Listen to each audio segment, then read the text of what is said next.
हरिओम। स्वागत है आपका हमारे चैनल श्रद्धा ज्ञान में। हम आशा करते हैं कि पुरुषोत्तम मास महात्म्य के अध्याय 1 से लेकर 6 तक की कथा आपने सुन ली होगी और अध्याय 7 की कथा इस प्रकार है। सूत जी बोले, हे तपोधन, आप लोगों ने जो प्रश्न किया है वही प्रश्न नारद ने नारायण से किया था। सो नारायण ने जो उत्तर दिया वही हम आप लोगों से कहते हैं। नारद जी बोले, विष्णु ने अधिमास का अपार दुख निवेदन करके जब मौन धारण किया तब हे बद्रीपते, पुरुषोत्तम ने क्या किया सो इस समय आप हमसे कहिए। श्री नारायण बोले, हे वत्स, गोलोकनाथ श्री कृष्ण ने विष्णु के प्रति जो कहा वह अत्यंत गुप्त है, परंतु भक्त, आस्तिक, सेवक, दंभ रहित अधिकारी पुरुष को कहना चाहिए। अतः मैं सब कहता हूँ, सुनो। यह आख्यान सत्कीर्ति, पुण्य, यश, सुपुत्र का दाता, राजा को वश में करने वाला है और दरिद्रता को नाश करने वाला एवं बड़े पुण्यों से सुनने को मिलता है। जिस प्रकार इसको सुने उसी प्रकार अनन्य भक्ति से सुने हुए कर्मों को करना भी चाहिए। श्री पुरुषोत्तम बोले, हे विष्णु, आपने बड़ा अच्छा किया जो मलमास को लेकर यहाँ आए। इससे आप लोक में कीर्ति पावेंगे। आपने जिसका उद्धार स्वीकार किया उसको हमने ही स्वीकार किया, ऐसा समझें। अतः इसको हम अपने समान सर्वोपरि करेंगे। गुणों से, कीर्ति की अनुभव से, पराक्रम से, भक्तों को वर देने से और भी जो गुण मेरे हैं उनसे मैं पुरुषोत्तम जैसे लोक में प्रसिद्ध हूँ, वैसे ही यह मलमास भी लोकों में पुरुषोत्तम करके प्रसिद्ध होगा। मेरे में जितने गुण हैं वे सब आज मैंने इसे दे दिए। पुरुषोत्तम जो मेरा नाम लोक तथा वेद में प्रसिद्ध है वह भी आपकी प्रसन्नता का अर्थ आज मैंने इसे दे दिया। हे मधुसूदन, आज से मैं इस अधिमास का स्वामी भी हुआ। इसके पुरुषोत्तम इस नाम से सब जगत पवित्र होगा। मेरी समानता पाकर यह अधिमास सब मासों का राजा होगा। यह अधिमास जगत पूज्य एवं जगत से वंदना करवाने के योग्य होगा। इसकी पूजा और व्रत जो करेंगे उनके दुख और दारिद्र्य का नाश होगा। चैत्रादि सब मास सकाम है, इसको हमने निष्काम किया है। इसको हमने अपने समान समस्त प्राणियों को मोक्ष देने वाला बनाया है। जो प्राणी सकाम अथवा निष्काम होकर अधिमास का पूजन करेगा वह अपने सब कर्मों को भस्म कर निश्चय मुझको प्राप्त होगा। जिस परम पद प्राप्ति के लिए बड़े भाग्य वाले यति ब्रह्मचारी लोग तप करते हैं और महात्मा लोग निराहार व्रत, दृढ़ व्रत लोग फल, पत्ता, वायु भक्षण कर रहते हैं और काम क्रोध रहित जितेंद्र रहते हैं वे, और वर्षा काल में मैदान में रहने वाले, जाड़े में शीत, गर्मी में धूप सहन करने वाले मेरे पद के लिए यत्न करते रहते हैं। हे गरुड़ ध्वज, तब भी वे मेरे अव्यय परम पद को नहीं प्राप्त होते हैं, परंतु पुरुषोत्तम के भक्त एक मास के ही व्रत से बिना परिश्रम जरा मृत्यु रहित उस परम पद को पाते हैं। यह अधिमास व्रत संपूर्ण साधनों में श्रेष्ठ साधन है और समस्त कामनाओं के फल की सिद्धि को देने वाला है। अतः इस पुरुषोत्तम मास का व्रत सबको करना चाहिए। हल से खेत में बोए हुए बीज जैसे करोड़ों गुना बढ़ते हैं, तैसे मेरे पुरुषोत्तम मास में किया हुआ पुण्य करोड़ों गुना अधिक होता है।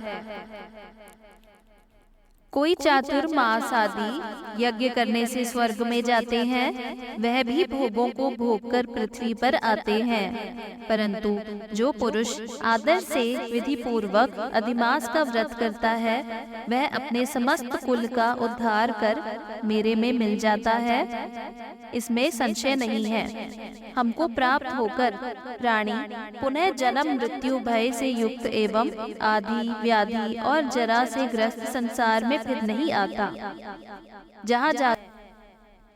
जहाँ जाकर फिर पतन नहीं होता, सो मेरा परम धाम है। ऐसा जो वेदों का वचन है वह सत्य है, असत्य कैसे हो सकता है। यह अधिमास और इसका स्वामी मैं ही हूँ, और मैंने ही इसे बनाया है। और पुरुषोत्तम, यह जो मेरा नाम है, सो भी मैंने ही इसे दे दिया है। अतः इसके भक्तों की मुझे दिन रात चिंता बनी रहती है। उसके भक्तों की मनोकामना को मुझे ही पूर्ण करना पड़ता है। कभी कभी मेरे भक्तों का अपराध भी गणना में आ जाता है, परंतु पुरुषोत्तम मास के भक्तों का अपराध मैं कभी नहीं गिनता। हे विष्णु, मेरी आराधना से मेरे भक्तों की आराधना करना मुझे प्रिय है। मेरे भक्तों की कामना पूर्ण करने में मुझे कभी देर भी हो जाती है, किंतु मेरे मास के जो भक्त हैं, उनकी कामना पूर्ण करने में मुझे कभी भी विलंब नहीं होता। मेरे मास के जो भक्त हैं, वे मेरे अत्यंत प्रिय हैं। जो मनुष्य इस अधिमास में जब दान नहीं करते, वे महामूर्ख हैं। और जो पुण्य कर्म रहित प्राणी स्नान भी नहीं करते एवं देवता तीर्थ द्विजों से द्वेष करते हैं, वे दुष्ट अभागी और दूसरों के भाग्य से जीवन चलने वाले होते हैं। जिस प्रकार खरगोश के सींग कदापि नहीं होते, वैसे ही अधिमास में स्नान आदि ना करने वालों को स्वप्न में भी सुख प्राप्त नहीं होता है। जो मूर्ख मेरे प्रिय मलमास का निरादर करते हैं और मलमास में धर्माचरण नहीं करते, वे सर्वदा नरकगामी होते हैं।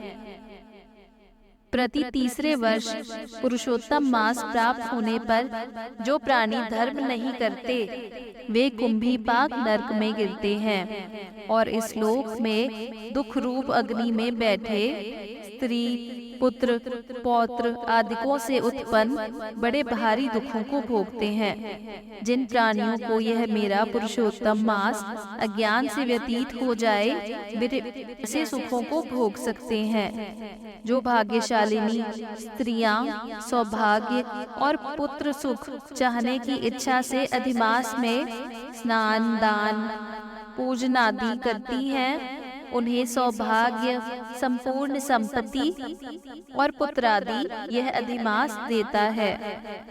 जिनका यह मेरे नाम वाला पुरुषोत्तम मास दान आदि से रहित बीत जाता है, उनके अनुकूल मैं नहीं रहता और ना उन्हें पति सुख प्राप्त होता है।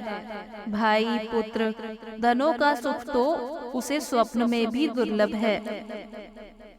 अतः विशेष करके सब प्राणियों को अधिमास में स्नान पूजा जप आदि और विशेष करके शक्ति के अनुसार दान अवश्य कर्तव्य है। जो मनुष्य इस पुरुषोत्तम मास में भक्ति पूर्वक मेरा पूजन करते हैं, वे धन पुत्र और अनेक सुखों को भोगकर पुनः गोलोक के वासी होते हैं।